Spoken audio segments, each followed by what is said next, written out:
नमस्कार साथियों, मैं कुंदन कुमार स्वागत करता हूं भविष्य निर्माण शिक्षण संस्थान के इस ऑनलाइन परिवार में। दोस्तों, आज के सेशन में हम देखेंगे पिछले 2 दिनों में घटित देश विदेश में राष्ट्रीय व अंतर्राष्ट्रीय खबरें, जो आगामी आपकी किसी भी परीक्षा के दृष्टिकोण से बेहद ही महत्वपूर्ण होने वाली है। साथ ही साथ हर एक क्वेश्चन से कुछ ना कुछ फैक्ट देखने को मिलेगा।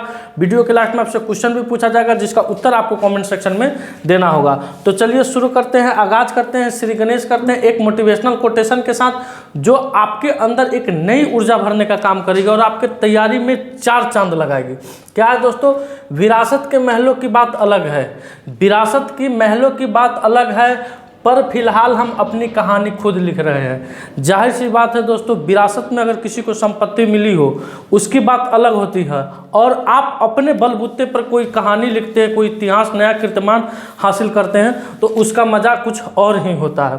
तो चलिए शुरू करते हैं आज का क्लास।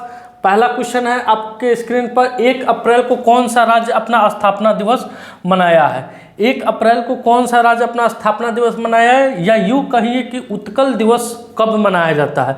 तो दोस्तों 1 अप्रैल को कब? 1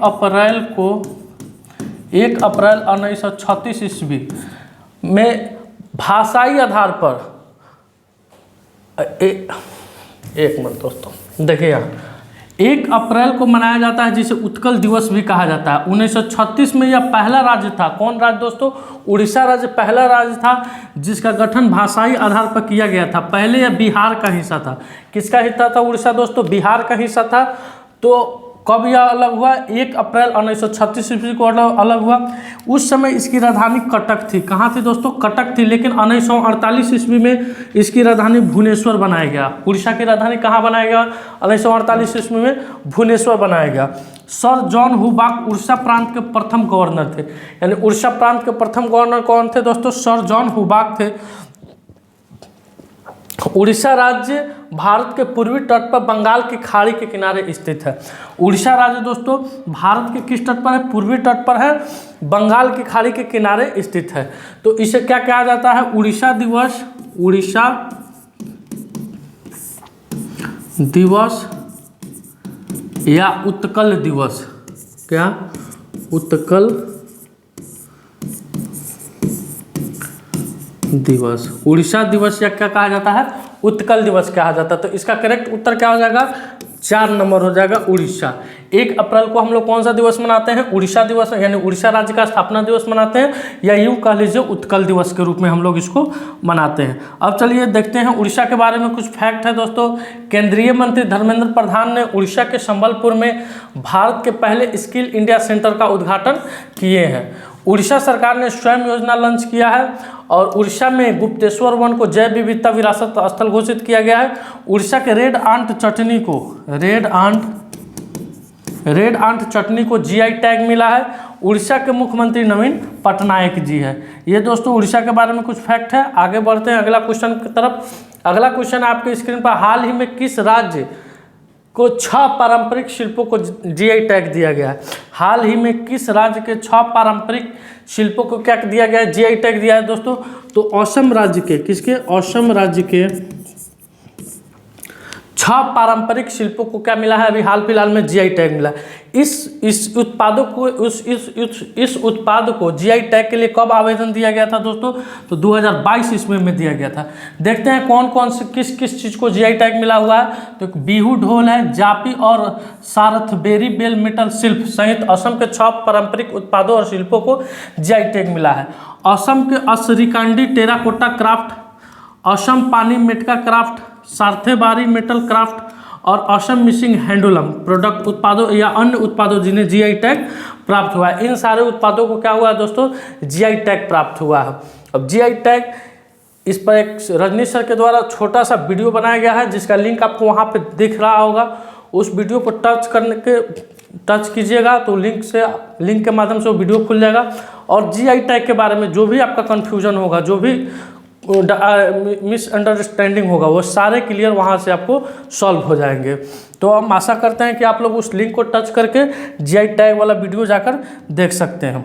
अब चलिए असम राज्य है दोस्तों, तो असम के बारे में कुछ फैक्ट है जिसको हम लोग देख लेते हैं। असम सरकार ने बहुविवाह पर प्रतिबंध लगाने के लिए राज्य विधानसभा में विधेयक पेश किया है।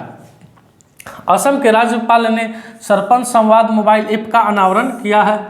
अमृत वृक्ष आंदोलन के लिए असम के मुख्यमंत्री को गिनीज वर्ल्ड रिकॉर्ड प्रमाण पत्र प्राप्त हुआ है। 8वां ब्रह्मपुत्र वैली फिल्म फेस्टिवल कहाँ संपन्न हुआ है? तो यह गुवाहाटी में संपन्न हुआ है। असम के मुख्यमंत्री कौन है दोस्तों? हेमंता बिस्वा शर्मा, जिन्हें पूर्वोत्तर का फायर ब्रांड नेता के तौर पर भी माना जाता है। आइए अगले क्वेश्चन पर। हाल ही में विनय कुमार मिस्र पैरा पावर लिफ्टिंग विश्व कप में कौन सा पदक जीता है? तो जानते हैं दोस्तों, विनय कुमार यह सबसे पहले भारत के किस राज्य से है? विनय कुमार यह उत्तर प्रदेश से, कहाँ से दोस्तों? यूपी से बिलोंग करते हैं। और यह विनय कुमार मिस्र के पैरा पावर लिफ्टिंग विश्व कप में कौन सा पदक जीते हैं? तो इन्होंने स्वर्ण पदक जीता है। कौन सा पदक जीता है दोस्तों? स्वर्ण पदक जीता है। इससे पहले परमजीत कुमार, इससे पहले कौन दोस्तों? परमजीत कुमार ने स्वर्ण पदक जीता था। इससे पहले कौन स्वर्ण पदक जीते थे? परमजीत कुमार ने जीते थे 2021 में। कब दोस्तों? 2021 के power lifting para power lifting विश्व कप में। और अब की बार के में कौन जीते हैं? तो विनय कुमार जोते हैं, यूपी के रहने वाले हैं, स्वर्ण पदक जीते हैं। अब चलिए अगले क्वेश्चन की तरफ। अगला क्वेश्चन है आपकी स्क्रीन पर। हाल ही में automatic tyre manufacturers association ATMA का CEO किसे नियुक्त किया गया है? हाल ही में automatic tyre manufacturers association ATMA का CEO किसे नियुक्त किया गया है? तो दोस्तों अर्णव बनर्जी, निधु सक्सेना की कमल किशोर की, इनमें से कोई नहीं।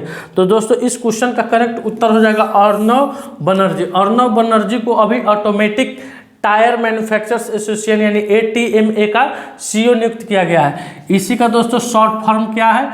ATM यानी automatic tyre manufacture association. Correct उत्तर क्या हो जाएगा? अर्णव बनर्जी हो जाएगा। अब चलिए अगले क्वेश्चन की तरफ बढ़ते हैं। अगला क्वेश्चन है आपके स्क्रीन पर। नाइजर में भारत के अगले राजदूत किसे नियुक्त किया गया है? तो दोस्तों नाइजर में भारत के अगले राजदूत के रूप में सीताराम मीना को, किसे दोस्तों? सीताराम मीना को नियुक्त किया गया है। सीताराम मीना दोस्तों जो वर्तमान में विदेश मंत्रालय में निदेशक है, को नाइजर में भारत के अगले राजदूत के रूप में क्या किया गया? नियुक्त किया गया है। मई 2009 में नियामी में भारत का मिशन खुलने यहाँ दोस्तों नाइजर होगा। नाइजर में भारत का मिशन खुलने के बाद दोनों देशों के बीच द्विपक्षीय गतिविधियों में तेजी आई। नाइजर में ने 2011 में नई दिल्ली में अपना दूतावास खोला था। यानी एक क्वेश्चन यहाँ से भी आपको देखने को मिल जा रहा है कि नाइजर ने भारत में कब अपना दूतावास खोला था नई दिल्ली में? तो 2011 ईस्वी में। अब देखते हैं नाइजर की राजधानी नियामी है दोस्तों। क्या है? नाइजर की राजधानी नियामी है। मुद्रा इसका पश्चिमी अफ्रीका CF फ्रैंक है। क्या है मुद्रा? पश्चिमी अफ्रीका CFA फ्रैंक है। अब आइए अगले क्वेश्चन की तरफ बढ़ते हैं दोस्तों। अगला क्वेश्चन है आपके स्लाइड पर, आपके स्क्रीन पर। हाल ही में अंतर्राष्ट्रीय संस्कृति पुरस्कार से किसे सम्मानित किया गया? तो दोस्तों अंतर्राष्ट्रीय सांस्कृतिक पुरस्कार से इस बार प्रोफेसर मीना चंदा को, किसे दोस्तों? प्रोफेसर मीना चंदा जी को सम्मानित किया गया है। यह पुरस्कार संस्कृत के क्षेत्र में दिया जाता है। संस्कृत के क्षेत्र में अभूतपूर्व योगदान के लिए, अभूतपूर्व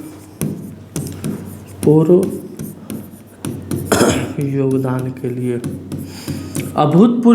के लिए यह पुरस्कार दिया जाता है संस्कृत के क्षेत्र में। अब बढ़िए अगले क्वेश्चन की तरफ। अगला क्वेश्चन है आपके स्क्रीन पर।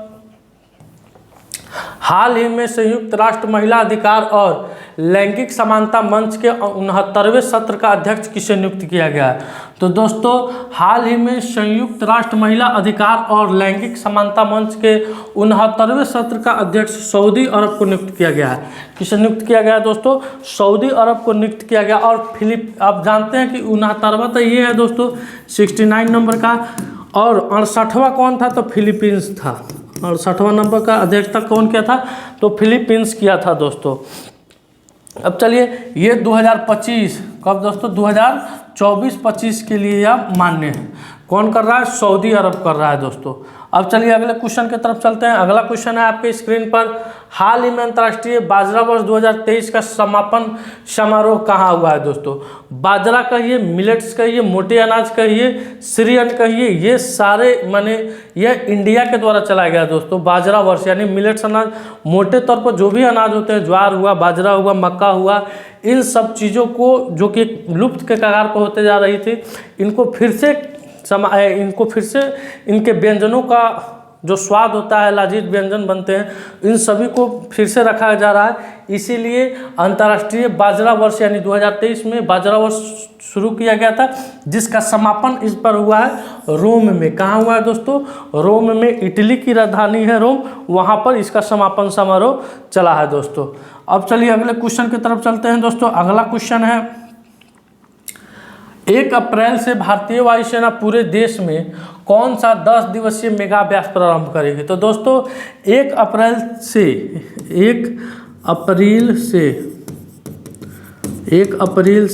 10 अप्रैल तक भारतीय वायुसेना के द्वारा 10 दिवसीय मेगा अभ्यास प्रारंभ किया गया, जिसका नाम क्या है? गगन शक्ति 2024। क्या नाम है दोस्तों? गगन शक्ति 2024 इसका नाम दिया गया है। अब चलिए अगला क्वेश्चन है। अगला क्वेश्चन काफ़ी इंटरेस्टिंग क्वेश्चन है, ध्यान दीजिएगा। यह परीक्षा के दृष्टिकोण से बेहद ही जरूरी है। निश्चित है यह छपेगा, यह क्वेश्चन छपेगा,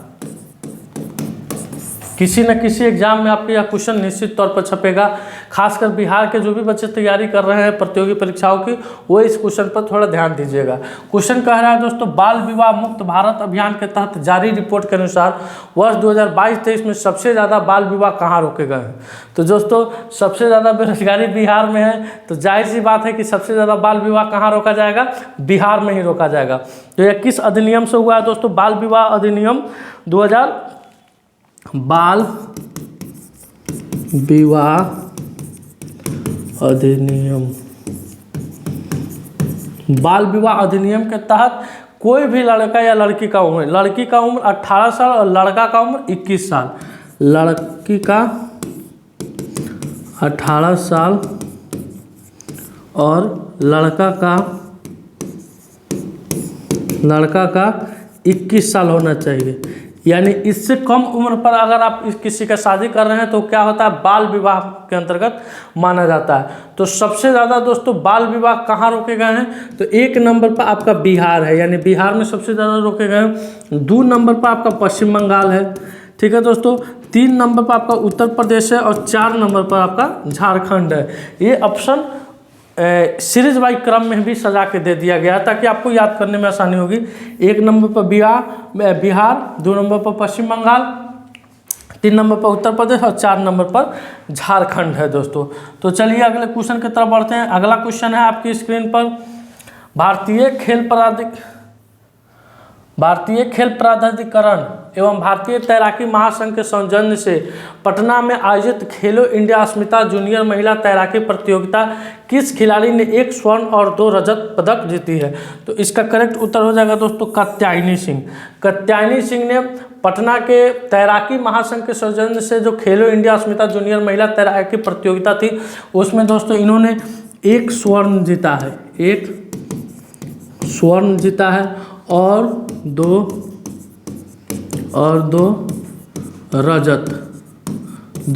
रजत पदक जीत के अपने राज्य का नाम क्या की है? गौरवान्वित की है। आइए अगले क्वेश्चन की तरफ बढ़ते हैं। अगला क्वेश्चन है आपके स्क्रीन पर, हाल ही में किस राज्य के पारंपरिक पोशाक रिंगनाई पैरा को जीआई टैग मिला है दोस्तों? तो त्रिपुरा का जो पोशाक है दोस्तों रिंगनाई पैरा, रिंगनाई पैरा, इसको क्या मिला है दोस्तों? अभी हाल ही में क्या मिला है? जीआई टैग मिला हुआ है। अब देखते हैं दोस्तों, आपके सामने 4 जीआई टैग दिया गया है, यानी असम के माजुली मुखर्रा और पांडुलिपि को क्या मिला है? हाल फिलहाल में जीआई टैग मिला है। इसके बाद अभी सेकंड नंबर क्वेश्चन पढ़ाया गया था आपको कि असम के 6 उत्पादों को, 6 शिल्पकला को जीआई टैग दिया गया है। त्रिपुरा के आदिवासी पोशाक हरीसा को जीआई टैग मिला है। उड़ीसा के सिल्वर पिलागड़ी को जीआई टैग मिला है। अयोध्या के बेसन के लड्डू को क्या मिला है दोस्तों? जीआई टैग मिला हुआ है। चलिए अब अगले क्वेश्चन की तरफ बढ़ते हैं। हाल ही में किसे इंडिया हॉकी अवार्ड 2023 में hockey player of the year चुना गया है? तो दोस्तों अभी हॉकी इंडिया अवार्ड 2023 में hockey player of the year Hardik Singh और सलीम टेटे, हार्दिक सिंह और सलीम टेटे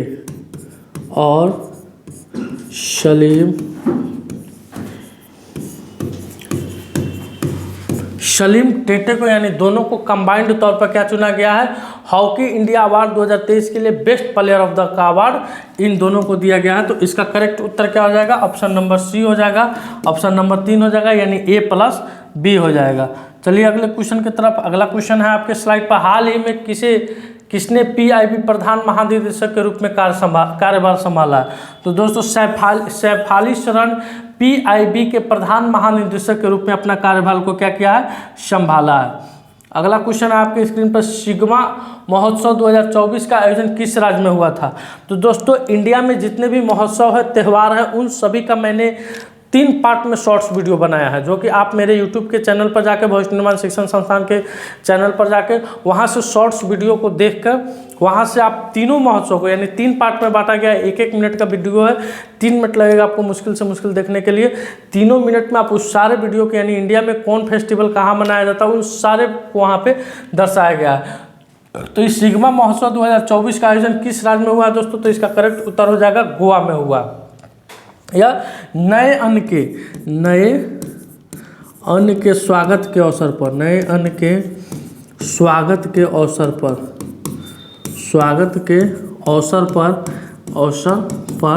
इस त्यौहार को क्या किया जाता है दोस्तों, मनाया जाता है।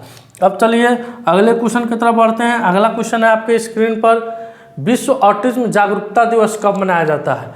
विश्व ऑटिज्म जागरूकता दिवस दोस्तों 2 अप्रैल को मनाते हैं हम लोग। कब मनाते हैं, 2 अप्रैल को मनाते हैं। अगला है वीडियो का लास्ट क्वेश्चन दोस्तों, कि विश्व के पहले ओम के आकार के मंदिर का उद्घाटन कहाँ हुआ है। राजस्थान, बिहार, मध्य प्रदेश, उत्तर प्रदेश। इस क्वेश्चन का उत्तर दोस्तों आपको कमेंट सेक्शन में जाकर देना है। दोस्तों आज का सेशन मेरा यहीं समाप्त हुआ। अगर ये वीडियो आपको अच्छा लगे, वीडियो को लाइक कीजिएगा, शेयर कीजिएगा, चैनल पर नए हैं तो चैनल को सब्सक्राइब कीजिएगा। मिलते हैं आपसे अगले वीडियो में, तब तक के लिए धन्यवाद। अपना ख्याल रखिएगा। भारत माता की जय।